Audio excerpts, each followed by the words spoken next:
The Colt All American 2000 is a rotating barrel, striker-fired, polymer-framed, double-action-only, semi-auto pistol designed by Reed Knight of Knight's Armament and Eugene Stoner, who most people know as the inventor of the AR-15. So to say this is an interesting pistol is quite an understatement. This pistol is not only interesting from a mechanical or design standpoint, but also interesting in how it was received in the gun market of the early 1990s. In short, this pistol was a total commercial failure for Colt, and a major reason for that was how this pistol was talked about in firearms publications at the time. One particular area of this uniformly negative feedback that really piqued my interest were reports of this pistol's accuracy, or rather its lack of accuracy. One claim I kept seeing repeated in multiple articles, some recent, were citing an American rifleman writer who said that his review sample shot 25-inch groups at 25 yards. Now, when I hear something like that, it makes me raise an eyebrow, because in my experience, for a pistol to shoot that poorly, it would require an exceptionally terrible pistol, something with an oversized bore, or maybe shooting undersized bullets, something fundamentally wrong with the pistol. So Matt and Ivan over at Fudbusters, who have a ridiculous collection of Colt All-American 2000s, they lent me 2 of them to try out, and I'm going to go over my findings and experience with this particular pistol. Now, if you haven't seen their video on the Colt All-American 2000, I really suggest you go and watch it in addition to this video, because it goes much deeper into the mechanics and history of this pistol, which I'm not really going to touch on too deeply here. So in order to test out this pretty wild claim of 25 inches at 25 yards, I shot a composite group of 5 different types of 9mm ammunition through 2 All-American 2000s and ended up with groups that looked like this. So this was 25 shots, 5 of each ammunition type, fired with an All-American 2000 that was pretty much brand new. The square in the center of this full-size B8 target is a B8 repair center, which is 10.5 inches long.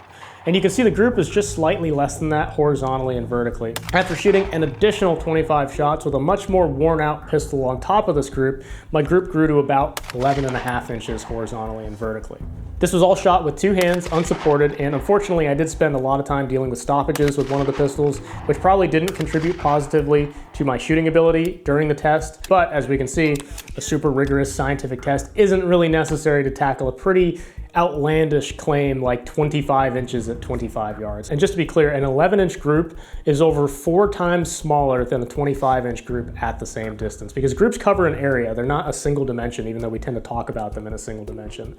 An 11.5-inch group expressed as a circle covers 104 square inches, and a 25-inch group covers 490 square inches, which means it's 4.7 times more difficult to keep all of your shots in that 11.5-inch diameter circle than it would be in a 25-inch diameter circle. So if I can pretty casually produce a group over 4 times smaller with 2 pistols I've never shot before, with all different types of ammo, shooting unsupported, I think this suggests that the All-American 2000 was much more accurate than a claim like 25 inches at 25 yards would suggest. Now, when I went into this test, I pretty much expected to completely blow this 25-inch claim out of the water, but the result that I got was actually kind of disappointing to me, even though it is 4.7 times smaller than 25 inches. My standard for this type of pistol, which I would classify as a modern polymer frame striker-fired pistol, especially since it was designed after the Glock, in my experience, that type of pistol should be able to hold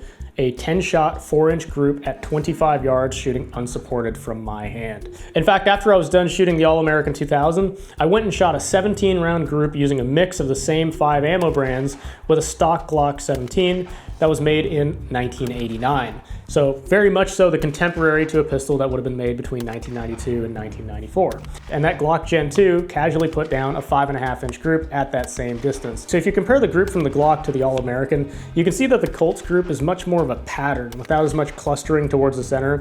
And that clustering is what I'm used to seeing with more accurate pistols. So I was a little surprised to see that this pistol wasn't as accurate as I thought it would be, but it's certainly not as bad as gun writers tried to make it sound in the 1990s. But now let's answer the question as to whether or not I think those same gun writers lied about those groups they were getting. And I think the answer is probably not. This was a very difficult gun, even for me to shoot. And by the end of this test, I mean, my index finger was wore out. After I went and did the test, I shot a bunch of other shots and tried to figure out what was going on with the other pistol, with the malfunctions and that sort of stuff, and just kind of playing around with it and seeing, you know, what my general impression of the pistol was. And You know, honestly, I didn't walk away with a very positive impression. The All American 2000 has a pretty heavy trigger pull, probably 10 to 12 pounds, and the double action is pretty long. It's also a weird straight back double action trigger pull, which feels foreign if you're used to shooting things like Beretta 92s or double action revolvers. Most other double action triggers out there have a hinged trigger. This pistol also suffers from being designed for small-handed people, and if I grip the gun the way I want to, I run into the issue of my index finger being too long to actually complete the trigger pull. Part of that also has to do with the fact that the trigger breaks very, very, very far back, which does contribute to this pistol having basically no over travel. So even though I'm not a fan of the trigger pull overall, and this one's extremely stagey and kind of weird, it goes so even though the trigger pull isn't exactly great overall, it does have no over travel, so it makes it pretty easy to actually break the shot without disturbing the sights. So I think I shot this pistol about as well as anyone can, and for it to only produce a 10.5 inch group out of the new pistol and about an 11.5 inch group out of the well-used pistol suggests that it isn't particularly accurate compared to something like a Glock or by, you know, my standards for a handgun, but it's certainly more accurate than some of these so-called experts would have you believe. There are also lots of claims thrown around at the time as to why this pistol was so inaccurate, because it totally couldn't possibly be the fault of the person shooting the pistol, right? One popular criticism that a lot of people jumped on is that the front sight actually sits on a separate piece of the slide, and there's some play between these two parts. Actually, it's technically a barrel bushing that mates with the slide.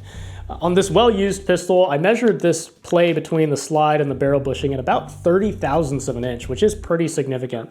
With this pistol having 6.5 inches of sight radius at 25 yards, moving the front sight 30 thousandths of an inch will result in a point of impact shift of a little bit more than 4 inches. Now, the only problem I have with this criticism about the loose bushing is that in order for me to get the bushing to move that much, I had to move it with my fingers. Anytime I actually pulled the slide out of battery and let it go forward again, the bushing would immediately snap back into the center because it's actually held and retained by a spring-loaded detent. So in normal operation of this pistol, I really can't imagine that this bushing moves more than maybe 2 or 3 thousandths of an inch from the center. And even if it's 10 thousandths of play, that would only be 1.38 inches of deviation at 25 yards. Nowhere near close enough to make up, you know, the 25-inch claims that some of these people made. So for so much emphasis to be put on this loose bushing problem and the front sight being on the bushing, you know, I don't think that's really the smoking gun on this pistol's accuracy, so to speak. I think there's probably something else with the design or how it was manufactured that just led to it being significantly less accurate than I would expect out of this type of pistol, especially in a post-Glock world, right? It would be interesting to stick one of these in a machine rest and see how it fires because it is such a difficult gun to shoot. But you know, I don't think it's going to shoot mechanically much better than what I accomplished there. So I think if you combine the pretty mediocre sights, a trigger that most people would not shoot well, a grip that might not fit your hand, and the gun maybe not being particularly accurate from a purely mechanical standpoint, I don't think it's a stretch to believe that some of these gun riders who almost certainly do not have as strong marksmanship fundamentals as I do could have actually shot those very impressive 25-inch groups at 25 yards.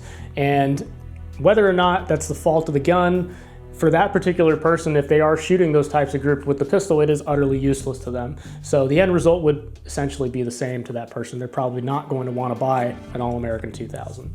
Overall, I didn't walk away with a very positive impression of the All American 2000. Like I mentioned, I did have significant reliability issues with one of the pistols. It's not as accurate as I would want in a pistol, or at least I can't shoot it as accurately as I would like to.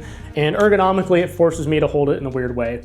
So I still think the story behind this pistol's development and reception is very interesting, and if you're interested in learning about that history, again, go ahead and check out the FUD Blasters video on the All American 2000. Again, thank you to Matt and Ivan for lending me these pistols, and hopefully this content was interesting. Again, sort of a shorter review format than what I'm used to making with my K38 video and 38 Special 1911 video, but yeah, thank you all for watching. Thank you especially to my Patreon supporters and channel members for supporting the channel directly. You can become a member or Patreon supporter using the on-screen links. Again, thank you all for watching, and I'll see you next time.